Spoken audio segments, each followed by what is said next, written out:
Today, just a few moments ago, I just finished watching AMD announce their new Zen 3 processors and even teased a Radeon graphics card coming soon. In that live stream, they did go over some of the benchmarks that we could expect in performance, and also did a little bit of a brief overview of the architectural changes they did on the Zen 3 processors, and we're going to go over those now. First off, we can expect all of the new Zen 3 processors to come out on November 5th worldwide. There are two architectural changes that stood out to me that make me very excited about the new Zen 3 processors. First off is that they're making more cores on one CCX, or core complex as they called it in their live stream. They are going to now have 8 cores on one CCX, which will better improve latency overall on the processor. And this also makes the L3 cache a lot faster, and they've added a lot more cache to these processors as well, which I will go over in each of the processor breakdowns soon. And when they announced Zen 2, they announced a 15% IPC improvement that made the world just super excited for the new Ryzen Zen 2 processors. And it definitely helped in gaming performance and other workloads that we like to test with our processors. Now, they're saying that we're going to experience a 19% IPC improvement over Zen 2. That is an even bigger improvement that Zen 2 brought us over the original Ryzen processors. Lisa Su and the engineers that she had on stage with her really emphasized that these architectural improvements are going to put Zen 3 ahead of the competition, which they mean Intel, when it comes to gaming performance. And they did show off some of those gaming benchmarks on stage.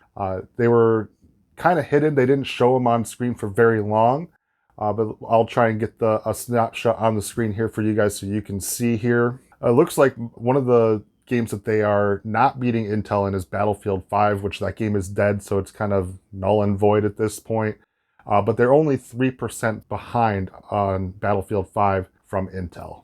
And they really emphasized the performance increase that they got on Shadow of the Tomb Raider, showing a 28% increase in performance. All right, so let's take a look at all the new processors that we're going to see from Zen 3 coming on November 5th. And I'm going to start off with the big boy on the block, the new 5950X, the 16-core and 32-thread processor that is made to replace the 3950X that's currently on the market. The 5950X is set to release at a price of $799. It has 72 megabytes of L3 cache, has a 105 watt TDP, which is the highest TDP we're going to see from the Zen 3 processors. That 72 megabytes of L3 cache is a whopping huge increase over the 64 megabyte L3 cache we saw on the 3950X. One of the more exciting things about the new Zen 3 is the increase in boost clock performance, and with this 5950X, we should see a boost clock performance of 4.9 gigahertz. So that leads me to believe that hopefully we can overclock very easily to 5 gigahertz.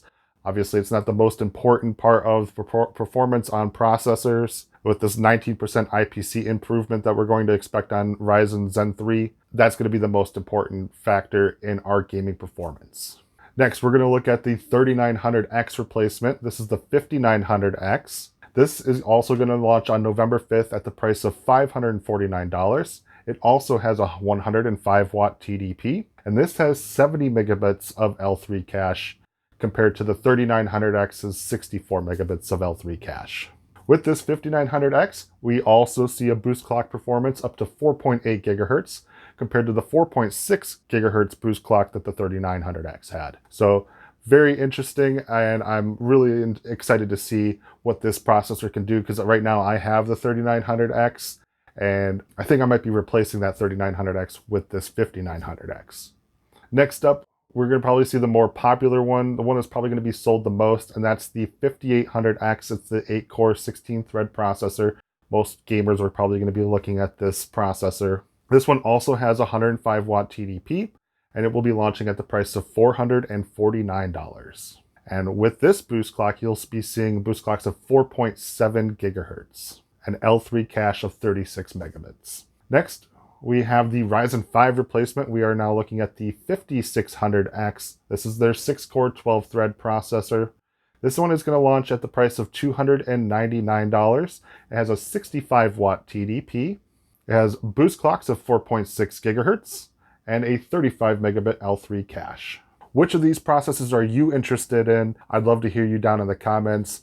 Do you think that AMD is finally going to be topping Intel in gaming performance? I think they're going to be very close, and I think we might actually see them beat Intel in a lot of titles here soon. And then finally, I did say that AMD teased their new Radeon 6000 series graphics cards, and they did show you the performance with a 5900X processor, and I believe it was the 6900 XT graphics card.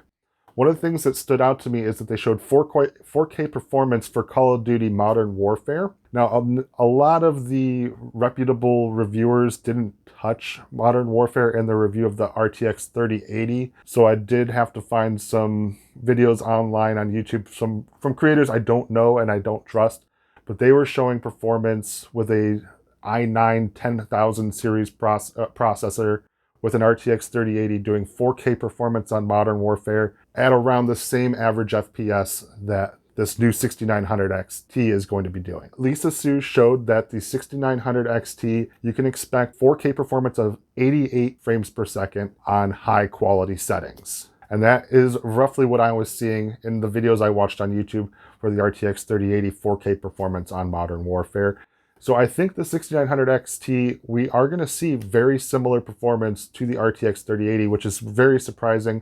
I was expecting it to be roughly about marginally better than the 3070. And that still could be. We don't have the full benchmarks released, but they did say on October 28th, we will see a full announcement of the new Radeon 6000 series graphics cards. So I'm really excited to see that. I haven't bought any of the new RTX cards right now, because I'm waiting to see what the new Radeon graphics cards are going to bring. And if they can bring me RTX 3080 prices and 3080 performance, then I could be looking at getting a Radeon graphics card. So let me know what you are most excited about. Are you more excited about the Radeon 6000 graphics cards, or are you more excited about the Zen 3 processors? Let me know down in the comments. I can't wait to hear from you guys, and I will see you guys in my next video.